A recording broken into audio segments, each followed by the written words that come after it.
Boa tarde, povo lindo de Deus, sejam bem-vindos a mais um programa Sexta Mais. O programa de hoje está imperdível, nós vamos ver o que aconteceu na nossa última Sexta Mais. Você vai ouvir boa música hoje aqui também e vai ser edificado por uma palavra direto do coração de Deus para o seu coração. O tema do programa de hoje é relacionamentos saudáveis. E aí, como estão os seus relacionamentos? Como estão as suas relações interpessoais? É sobre isso que a gente vai falar hoje. Então fica ligadinho aí, nós estamos ao vivo também pelo Facebook. Curte, comenta, compartilha lá, que vai ser muito bom todo mundo ficar sabendo do programa de hoje. Bom, para começar, quero apresentar aqui hoje os nossos convidados, né? Nós temos um casal muito especial aqui, né? Os nossos líderes de juventude. Thiago é advogado e líder dos nossos jovens também. Thiagão, muito bom ter você aqui hoje, cara. Boa noite, é sempre um prazer. Segunda vez agora, né? Pode contar com a gente aí. E estamos também com a presença da Josi. A Josi também é servidora pública e líder da nossa juventude. Jo, muito bom ter você com a gente aqui. É um prazer. Legal. Gente, foi feita uma pesquisa pela Universidade de Harvard. E essa pesquisa disse que o que mais fazem as pessoas se sentir bem na sua velhice não é o quanto que elas têm de dinheiro, de fama. Essa pesquisa da universidade disse que o que mais faz as pessoas verem que a vida valeu a pena foram os bons relacionamentos que elas cultivaram durante a vida. Então aí a gente vê a importância dos relacionamentos saudáveis, né? Queria começar com você, Josi. O que são então esses relacionamentos saudáveis? Como você poderia definir para a galera que está em casa o que são relacionamentos saudáveis? Ok. Só comentando, né? Interessante a pesquisa chegar a essa conclusão. De fato, nós fomos criados por Deus assim, para sermos seres sociáveis, para vivermos em relacionamento, vivermos em comunidade. É bacana quando a gente repara ali no Gênesis, por exemplo, que a única coisa que em toda a perfeição da criação de Deus, ele entendeu que não estava boa, foi a solidão de Adão. Não é bom que o homem esteja. Não é bom que o homem esteja só. A única coisa que no mundo perfeito de Deus, que ainda não tinha sido maculado pelo pecado, interessante, era exatamente a falta de alguém com quem Adão pudesse se relacionar. E é importante que, exatamente é o tema, que além da gente parar para prestar atenção, né, nos nossos relacionamentos, que a gente, de fato e de maneira intencional, aprenda, desenvolva relacionamentos saudáveis.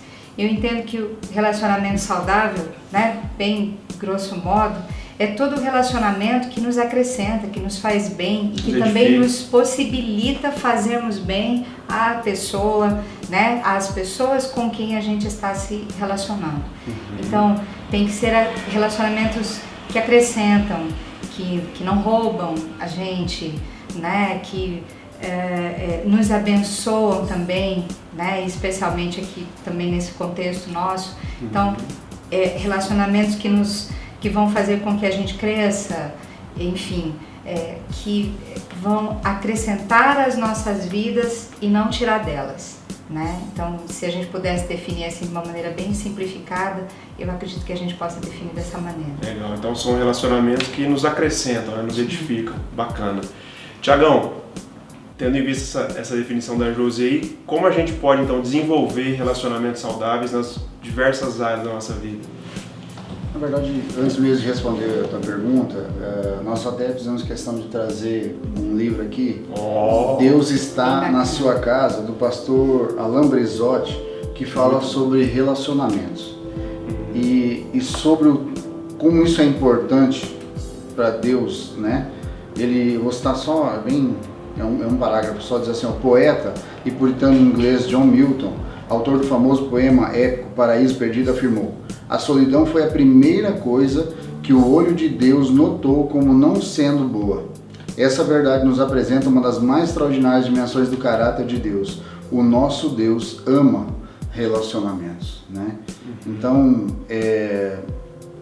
relacionamento saudável é viver em paz, é viver em comunhão, é buscar a paz. Paulo aconselha, né, no que depender da gente.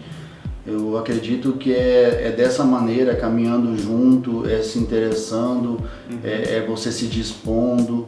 Isso contribui, né? Hoje nós vemos uma sociedade egoísta, né?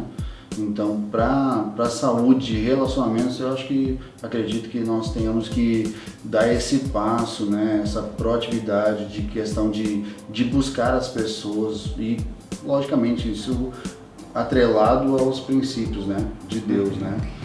Inclusive, se a gente estivesse se relacionando primeiro bem com Deus, se a nossa relação com Deus for uma relação estreita, verdadeira, bacana, então a vivência com Deus, né? O exercício daquilo que a gente entende da palavra de Deus, inicialmente até no que diz respeito ao nosso relacionamento com Ele, que já vai trazer pra gente, né, um monte de coisa, vai trazer para nós paz, uma alegria, vai trazer para nós amor, o amor da própria presença dele.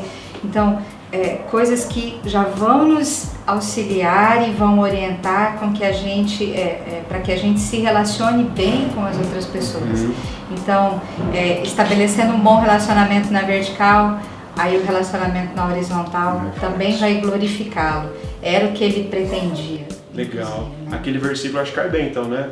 Mateus 6,33. Buscar primeiro o reino de Deus, a sua justiça. A linha com Deus e aí o reflexo. E como você tem visto isso, Thiago? Como líder de jovens, também no seu campo de atuação, você acha que as pessoas têm conseguido entender isso? O padrão ideal de relacionamento? Como que as pessoas têm se relacionado hoje? Como você vê isso no mundo de hoje? Assim, analisando, nós temos que analisar o quê? O resultado da nossa sociedade. Se você olha o resultado da nossa sociedade, o resultado é daquilo que nós estamos vivendo para trás, né? Das decisões que nós tomamos.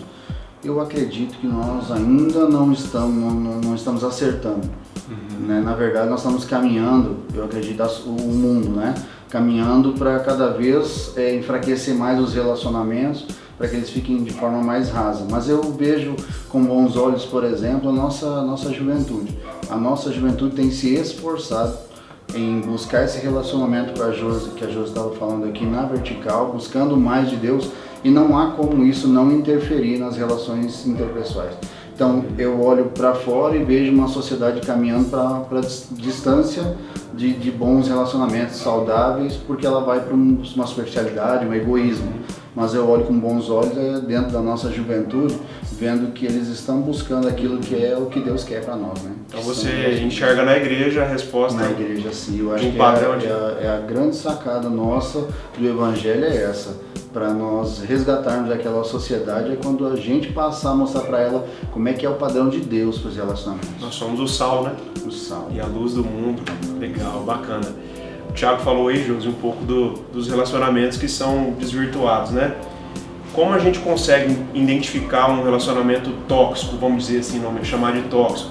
E se tem alguém vivendo um relacionamento assim, o que fazer para se livrar de um relacionamento tóxico? Como você poderia?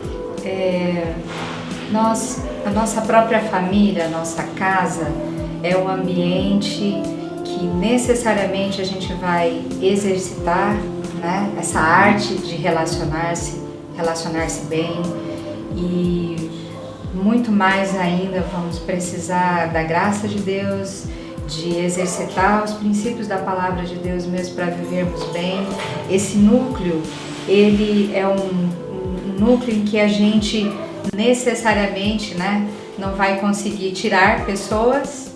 Nós vamos estar desafiados, e é propósito de Deus que a gente vença, se é propósito dele, né, cada ambiente onde a gente nasceu.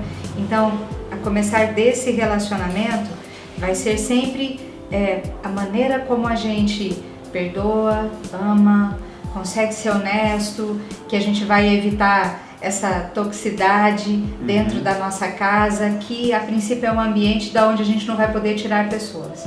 Agora, os relacionamentos de amizade, o próprio relacionamento, por exemplo, afetivo, né? Homem e mulher. Esse não é meu problema. Então, esse a gente já precisa. E tá chegando aí o Dia dos Namorados, dia 12 de junho, né? Verdade, próxima terça-feira. Verdade.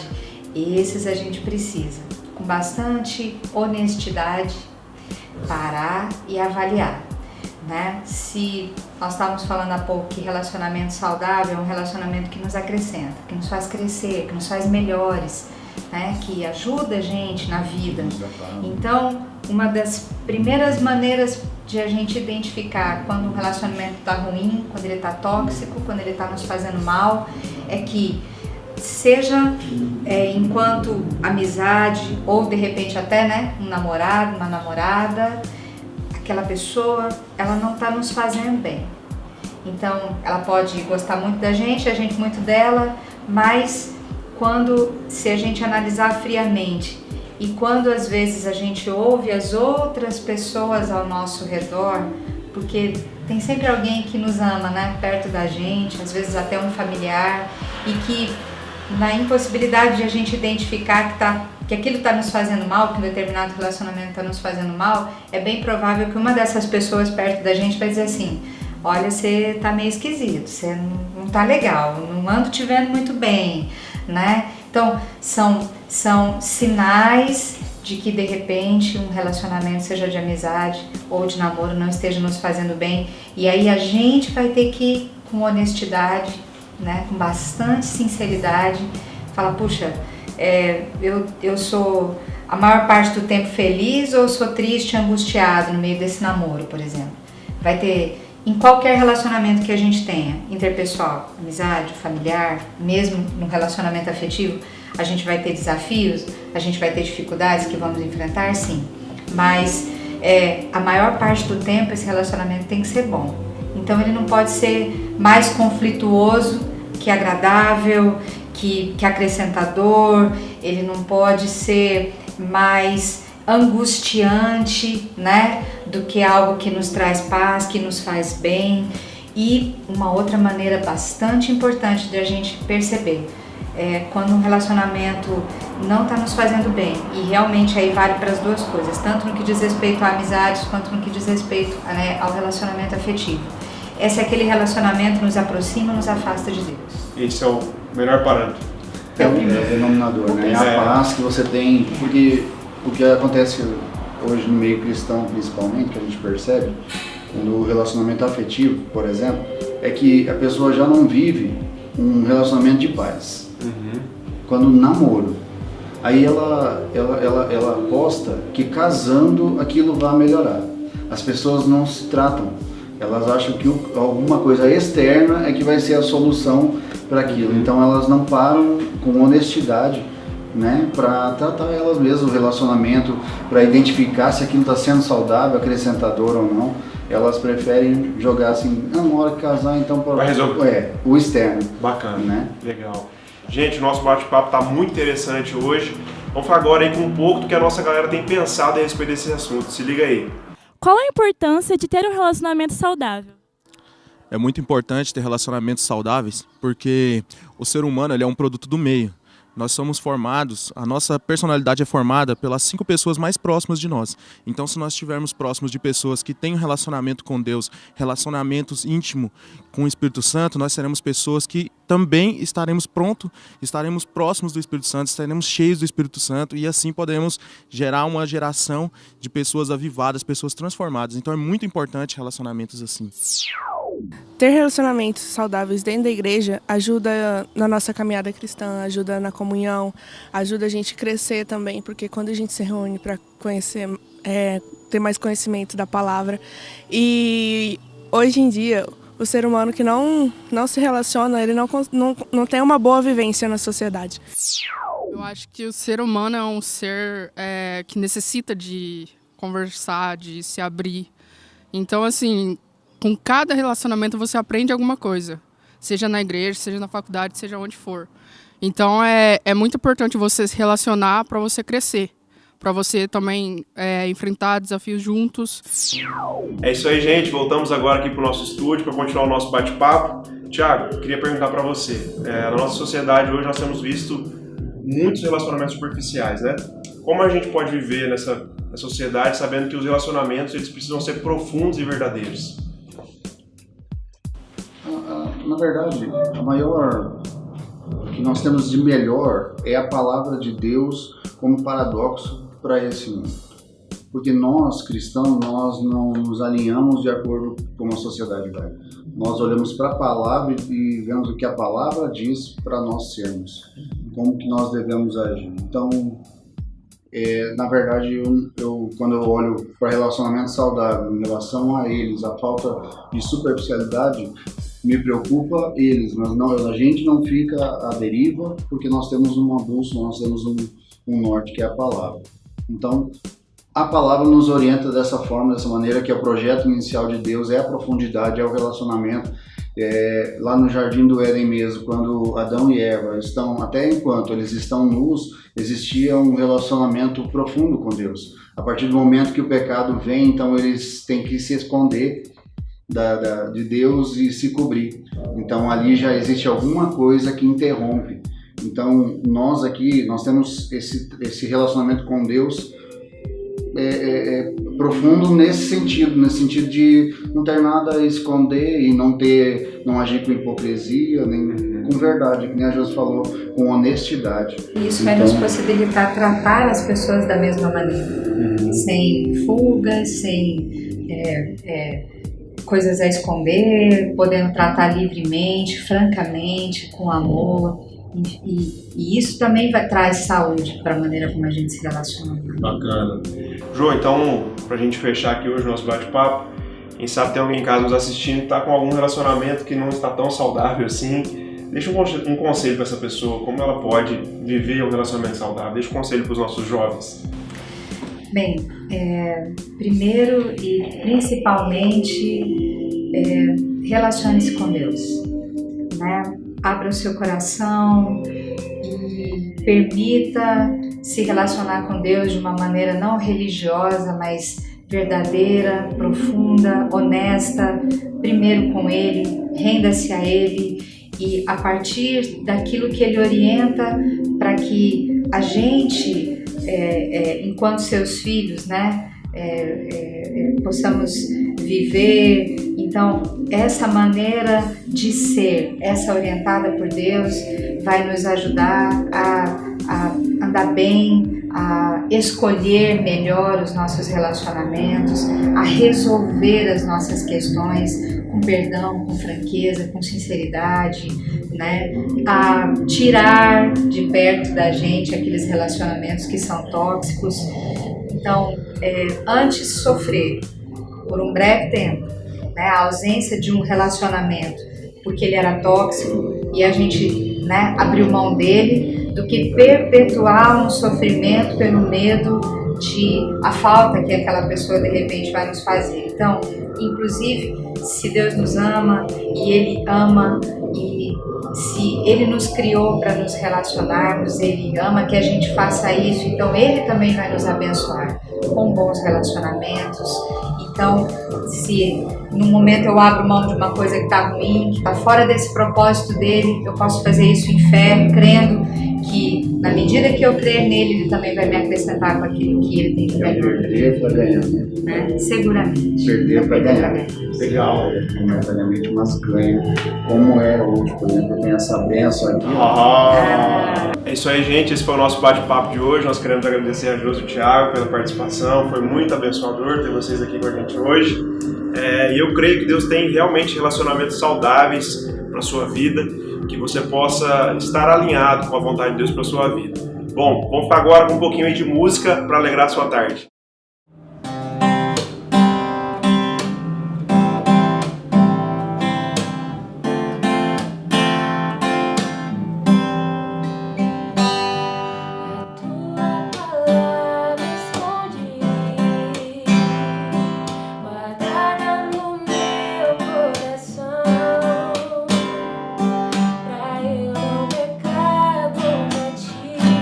Senhor, a tua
Gente, vamos falar agora aí com um pouquinho da nossa palavra da última Sexta Mais. Boa noite, gente. Paz, tudo bem? Vocês estão aí? Amém. Glória a Deus, mais uma semana que a gente passa, vencendo. E como diz o Chaves, toda semana estamos aqui, nesse mesmo canal, nesse mesmo horário. E o Senhor nos abençoando sempre. Peço que você abra sua Bíblia comigo, se você pode, seu smartphone, tablet, iPhone, sei lá, acessa aí, João capítulo de número 6, versículo de número 68. João capítulo de número 6, versículo de número 68. Quero compartilhar algumas coisas que o Senhor colocou no nosso coração com vocês. É engraçado que quando eu recebo o convite para poder ministrar, geralmente Deus dá uma palavra ou alguma intuição no coração para poder falar com a igreja, enfim, né? Para atender aquele convite. Mas dessa vez, não sei se eu estou copiando o Tiago, mas quando o Tiago falou, disse que na quarta-feira veio alguma coisa. Para mim o Senhor trouxe alguma coisa ainda ontem.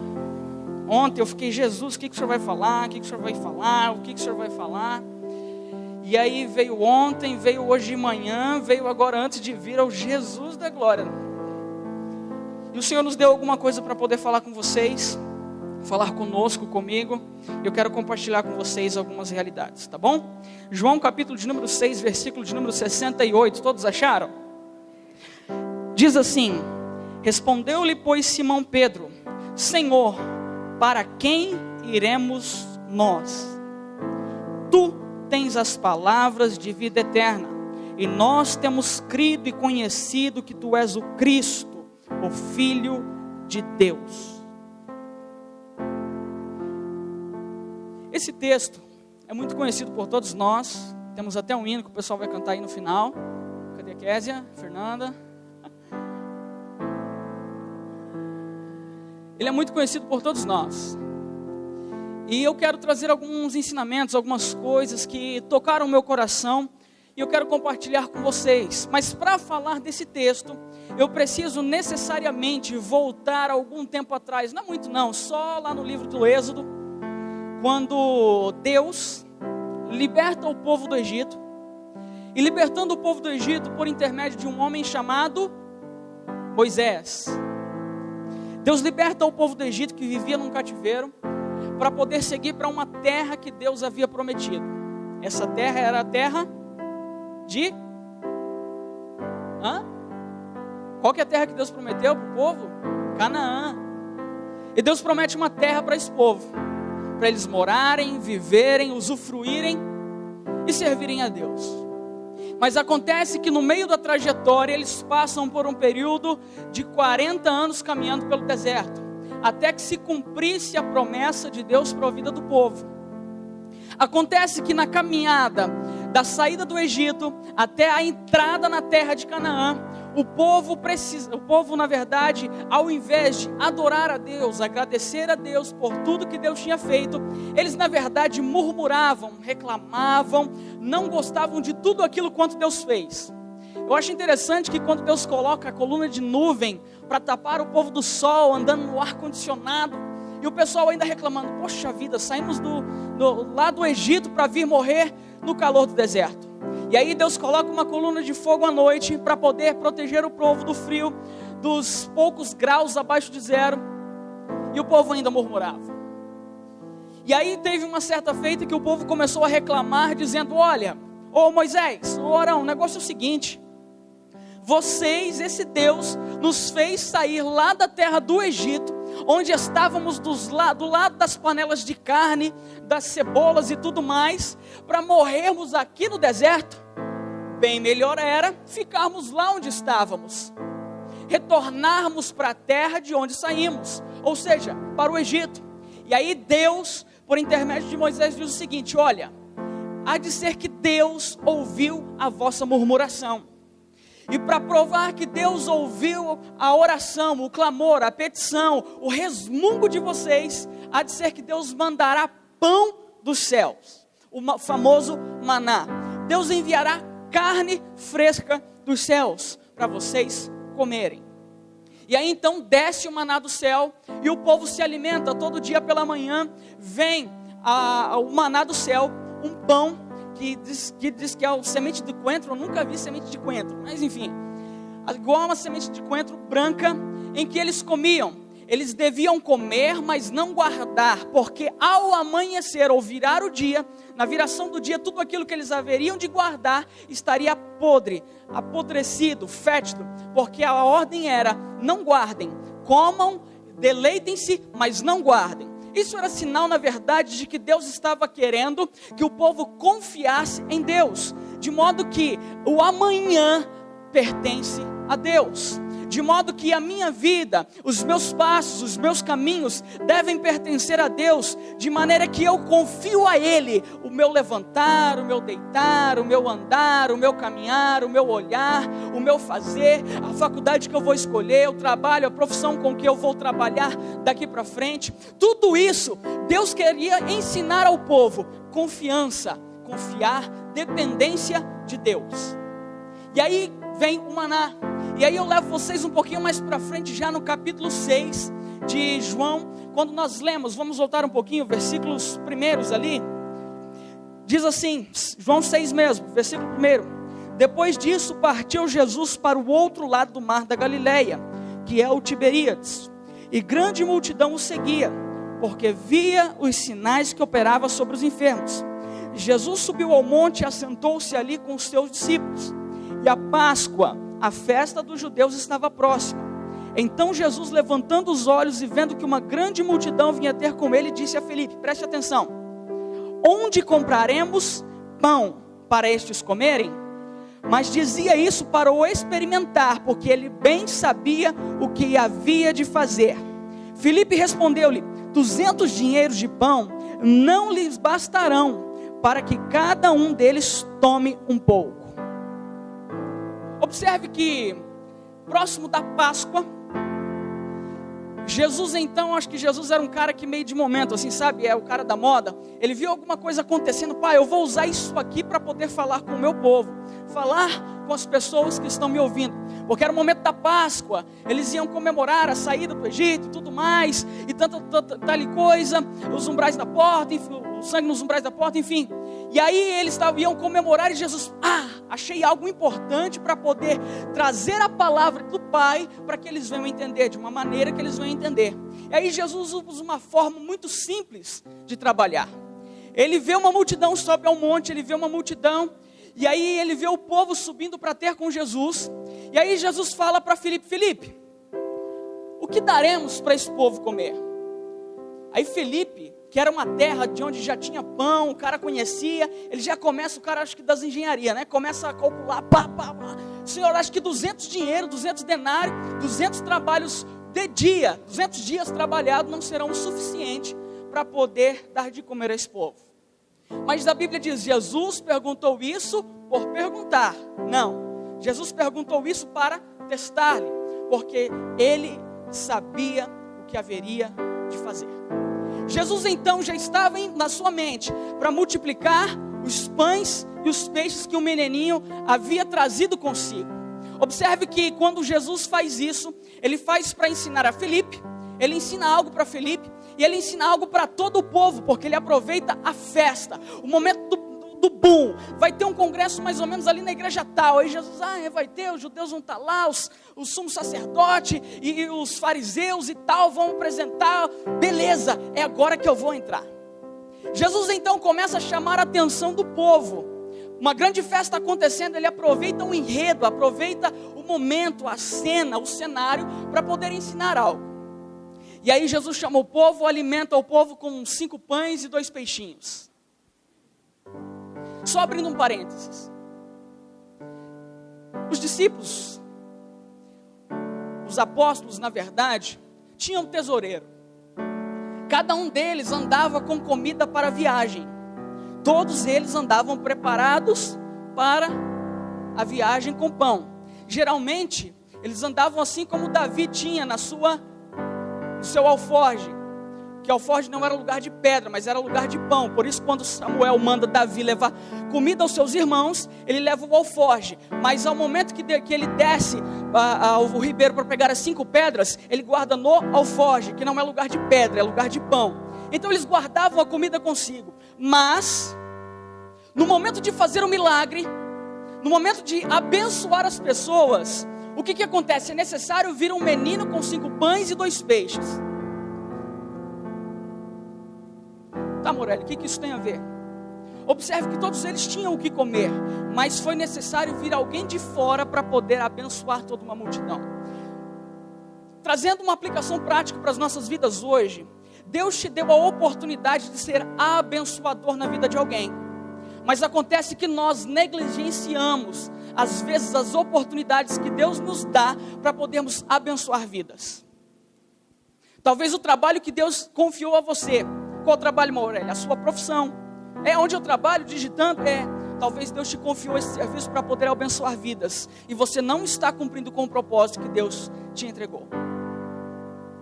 Às vezes Deus te deu o pão para poder abençoar pessoas que estão com fome. E você não está abençoando por conta de mesquinhez ou mesquinharia. Estamos guardando para nós. Sabe o que isso é tão ruim? Porque nós temos a parábola dos talentos. Lembra quando o Senhor ele vai viajar, ele entrega 5 talentos a um, 2 talentos a outro e entrega 1 a outro. E aí ele volta, quando ele vai, ele fala o seguinte: eu vou deixar com vocês, angariem mais, readquiram mais talentos, mais bens, mais frutos, frutifiquem. E aí quando o homem volta, o Senhor volta, o que tinha 5 conseguiu mais 5, o que tinha 2 conseguiu mais 2, o que tinha 1 guardou aquilo e não fez nada. E aí o seu Senhor recebe o que tinha 5 e falou: olha, sobre o pouco fosse fiel, sobre o muito eu te colocarei. E aí veio o que tinha 2 e falou: olha, eu tinha 2, meu Senhor, e consegui mais 2. Olha, servo bom e fiel, sobre o pouco foste fiel, sobre o muito eu te colocarei. Aí veio o que recebeu 1. O que você fez, meu brother? O senhor é um cara meio duro, o senhor é meio casca grossa. Eu guardei para não perder, com medo de perder. E agora eu estou aqui com ele para poder te entregar. A recompensa desse servo não foi a mesma que a dos outros. Porque na verdade o que Jesus estava falando, ensinando com essa parábola, e o que o Senhor estava querendo com aqueles servos ao dar-lhes presentes, dádivas, era para que tudo aquilo quanto eles recebessem, multiplicar no sentido de abençoar, no sentido de progredir, no sentido de continuar, no sentido de fazer prosperar. O que Deus colocou na tua mão, Ele quer ver frutificar. Será que o que Deus confiou a mim tem frutificado? Será que o que Deus entregou na tua mão, o louvor, o dom que Ele te deu para poder louvar, será que você está louvando bem? Será que o dom da palavra que Deus te confiou, você está usufruindo bem disso que Deus te confiou? O Anderson acabou de falar aqui que quando ele veio para a casa de Deus, quando ele começou a se relacionar com Cristo, ele quis fazer um curso de teologia, mais ou menos 4 meses, né, Anderson? 4 meses logo após aceitar a Jesus. Você pode ver o anseio, o desejo, a vontade por progredir, por intensificar aquilo que Deus colocou no coração dele. Eu já falava isso para o Renato e para alguns outros com quem eu pude conversar. O Anderson fazia parte da nossa 6ª União. E o Renato está de prova e pode confirmar o que eu estou dizendo. O Anderson tem potencial, ele vai ser um grande pregador da palavra de Deus, porque ele tem sede, vontade de aprender e de vivenciar essa palavra. Agora, muitas vezes, eu mesmo que estou falando, nós viemos à igreja, sabemos o horário que o culto termina e começa, nós cantamos no coral, nós tocamos a bateria, tocamos um instrumento, mas tudo aquilo é uma rotina, e como disse o Tiago na vez que ele pregou na Sexta Mais, está no automático, você só pisa no acelerador e pisa no freio, você já não sente mais a presença de Deus, de modo que você possa transferir aquilo que Deus te deu com excelência.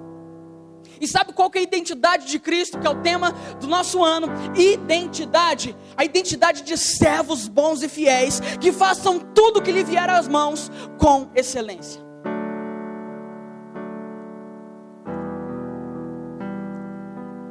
Eu não estou pregando para você, por incrível que pareça, eu estou pregando para mim. Porque o mais importante não é você ouvir, é eu ouvir primeiro, para depois você ouvir também. Porque às vezes, cara, Morelli, você prega e tal, legal. Cara, mas às vezes a gente entra tão no automático porque você estuda para pregar, você não estuda para viver a palavra.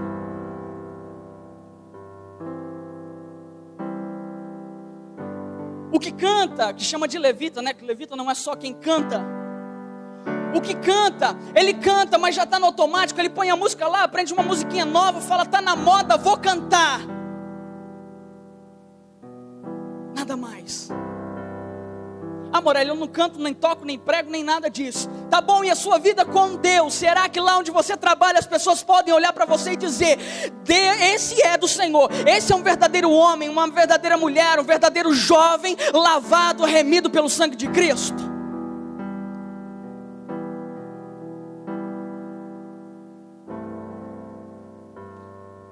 Aleluia. Fechando parênteses. E aí Jesus multiplica os pães e os peixes com um menino. Um menino abençoou, tendo 12 apóstolos, mais os discípulos, um menino abençoa todo o povo.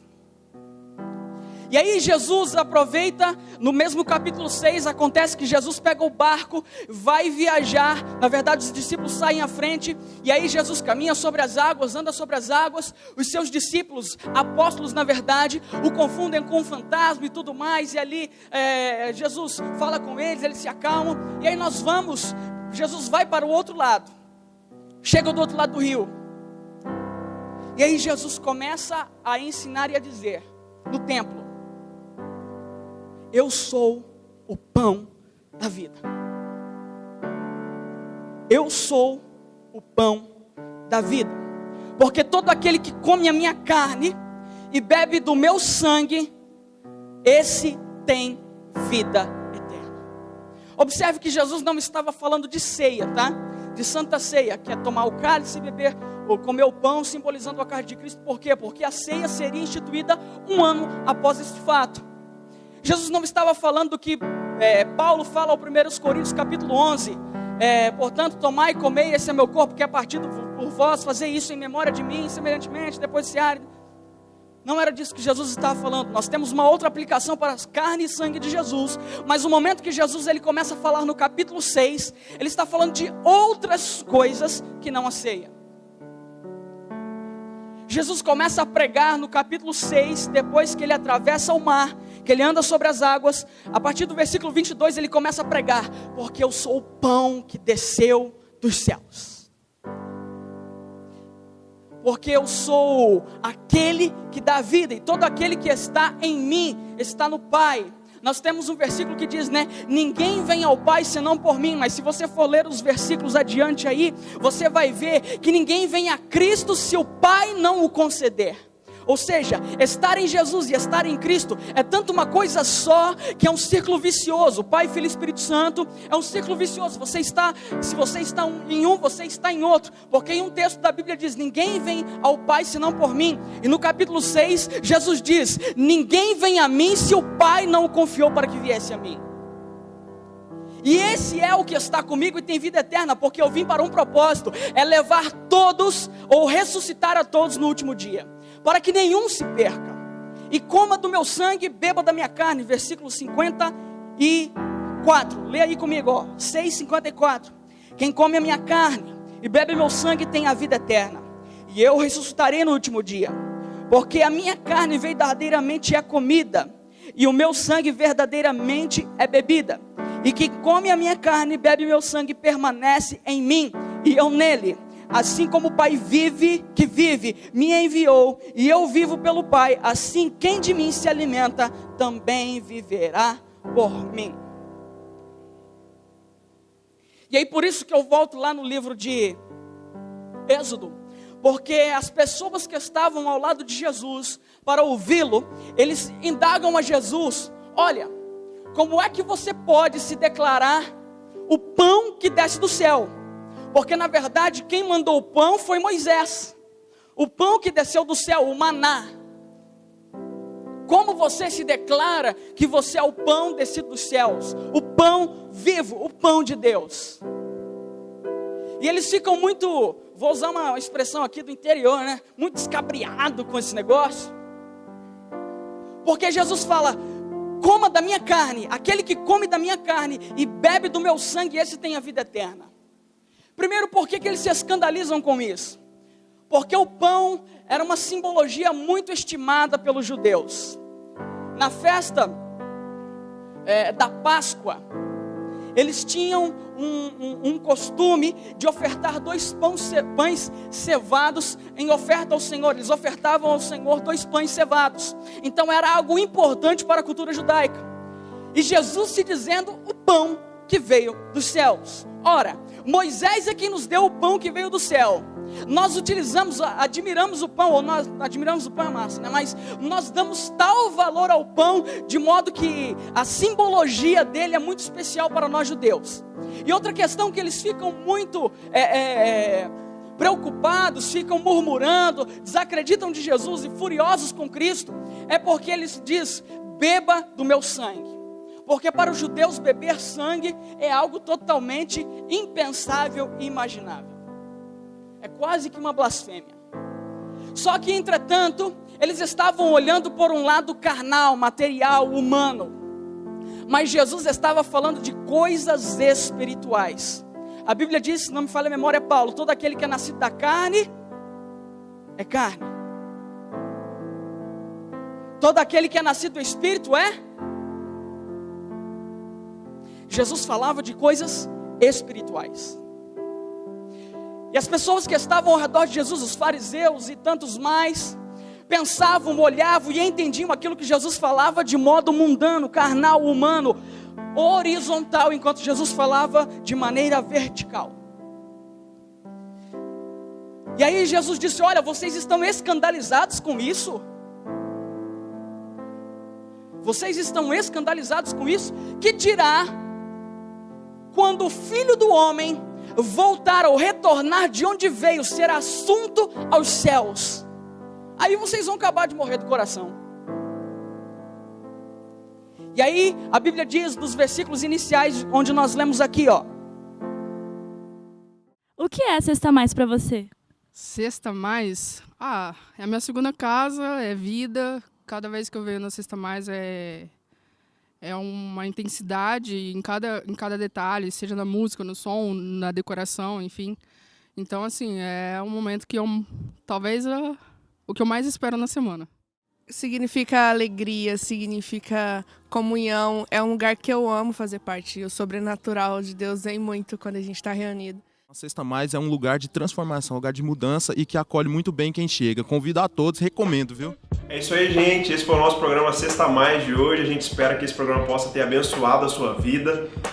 O programa Sexta Mais continua hoje à noite. Nós vamos falar sobre relacionamentos às 20h30 aqui na Rua Brilhante, 1408, Barra Mambaí, no nosso culto Sexta Mais. Nós esperamos você. Enquanto isso, nos siga lá nas nossas redes sociais, Facebook, Instagram e YouTube, ADM Jovem Sede. E é isso aí, nós nos vemos na semana que vem. Um grande abraço, fique com Deus.